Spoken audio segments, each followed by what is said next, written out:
Today, thousands gathered and marched in downtown Chicago, one of many hands-off protests targeting President Trump and his administration. Hey, Donald Trump has got to go. Hey. Thousands took to the Loop Saturday afternoon to speak out against the Trump administration. I am concerned about our economy tanking. Hands off! Hands off! In Chicago suburbs, other hands-off protests lined streets and public spaces. Evanston, Highland Park, Palatine, Schaumburg, Lyle, Oak Park, and Arlington Heights had their own demonstration. Say it with me! Abortion is healthcare! Abortion is healthcare! Abortion is healthcare! Thank you!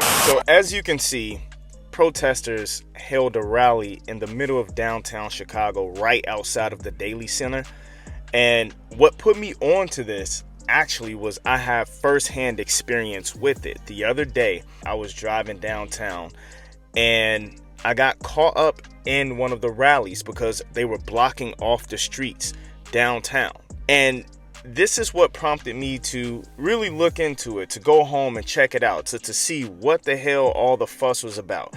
Now, mind you, I did see the signs and everything like that, like Dump Trump and all of the abortion signs and all of this kind of stuff, but I really wanted to see if the news was talking about it as well. And I was pretty sure, it was a pretty sure bet that they were, but I just really wanted to go and investigate it myself.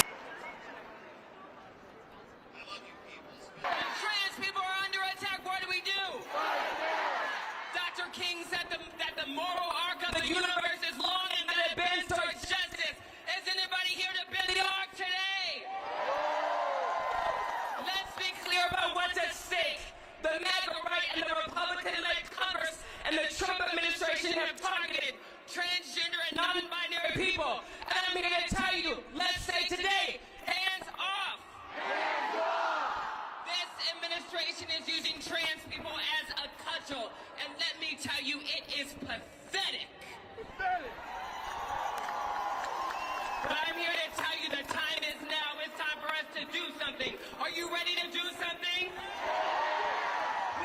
Honestly, I don't think most people, or at least most sane people, even care if you're trans, gay, binary, or anything else under the rainbow. The issue came after the indoctrination of other people's children. No, I don't want anyone teaching my kid to think a way that I disagree with based on my values, meaning my kid goes to school to learn for academic purposes, not for learning about transgenderism. If I choose to teach my kid about that, then leave that to me. The school system does not have the right to force my kid to be subjected to other people's lifestyle beliefs.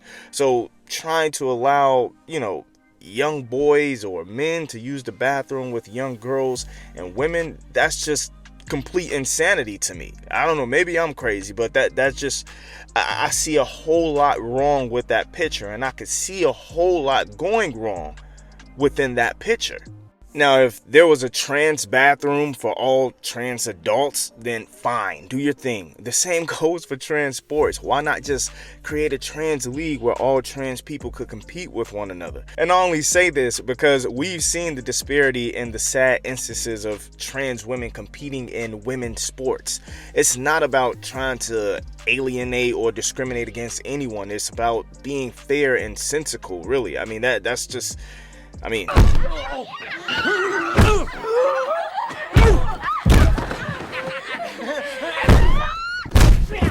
Come on, man. But if there are people who are harming trans people out of that, just hate, then those people deserve to be punished through the court of law. No one, no matter their sexual orientation, color, ethnicity, or whatever, should be physically harmed, because that's just simply put where I draw the line. No one is saying that trans people aren't human beings, but it just comes down to it making sense and you not impressing children.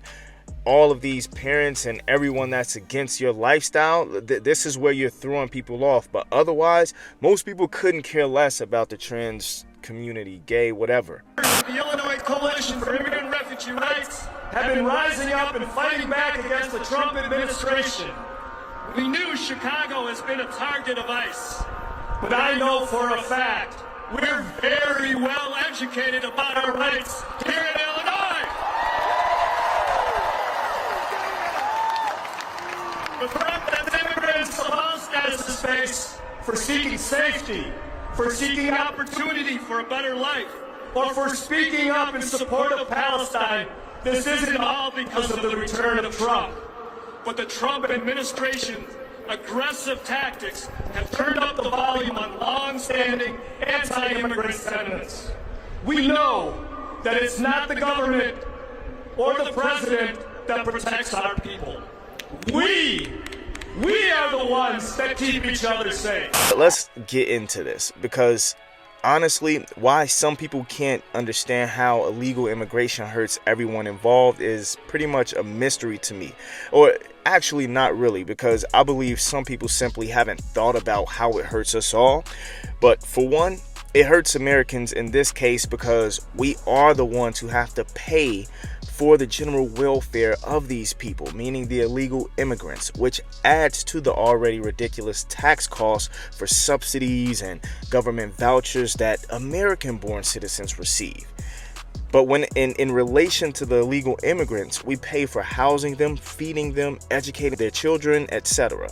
And I'm not saying this is a horrible thing intrinsically, naturally, but if you're okay with doing that for illegal immigrants, why aren't America's millions of homeless pedestrians considered first? I mean, that's just one question that I have to ask. I mean, otherwise, how does it make sense to continue to house these people on the American taxpayers' dime when we have people who have been here, who are American-born citizens that are homeless on the streets? If you should be taking care of anyone first, you would think it would be them, no? But when these people migrate here without a work permit, they're usually exploited by being paid much less than their American co-workers also, because they don't have the legal protection that the American worker does, which means they're usually not only being paid pennies on the dollar, but it also allows companies to hire these workers and treat them like crap, due to their fear of being deported. So a lot of times in work situations like that, they're not treated the exact same way. A lot of times they get treated unfairly, and of course they're going to accept it because they think, I don't have anything else better to do, or I don't have a better option, right? But add to that the taking away of jobs from Americans. The only one who wins in that scenario is the one who owns the company. Think about that. The ironic part about this is also people are claiming Trump and Elon Musk are the corrupt, greedy billionaires while they're the ones trying to remove the cause of this issue. Meanwhile, there are billionaires who are Democratic that benefit from the exploitation of these illegal immigrants. But anyway, I haven't even touched on the extremely dangerous criminals who have entered this country and have helped the crime rate spike as well. And we're not talking about petty criminals. We're getting the gangsters and the murderers who are receiving protection from sanctuary city politicians even after learning of the fatally dangerous crimes they've committed on American soil. Just think about it like this. Why wouldn't you want to put out the fire in your own home before helping your neighbors? It's just complete common sense to me. There's no purpose of even having a law if people are just gonna break it and not be punished for it. Get active. Despair is not going to save us. Over 35 years ago, Illinoisans got to work to protect abortion. They got involved because they were pissed and appalled, so they fought back. Organizations like the one I lead, Personal PAC, was formed to fight back, recruit, and elect people who believe our bodies belong to us. Illinois has been a refuge for tens of thousands of human beings forced to flee their home state to get access to health care.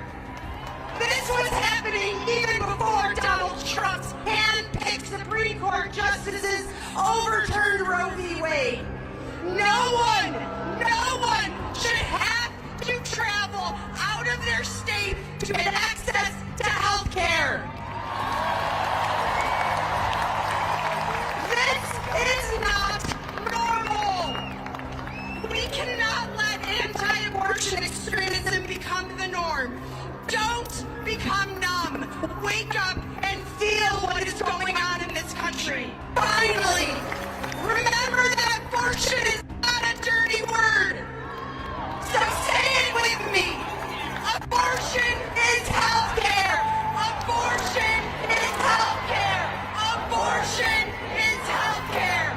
Thank you. Man, that sounded like a cult chant if I ever heard such. Like, seriously, that sounded very scary. This one is the deepest one for me, man. This one takes the cake because, okay, number one, if you don't know who Margaret Sanger is, she is the inventor of Planned Parenthood, who was a devout racist and a white supremacist. And she created the abortion program for the purpose of eradicating mainly the black population, but also any group of non-whites. And look, I'm sorry if you were unaware of that, but the people who are preaching for abortion rights are literally keeping her legacy alive.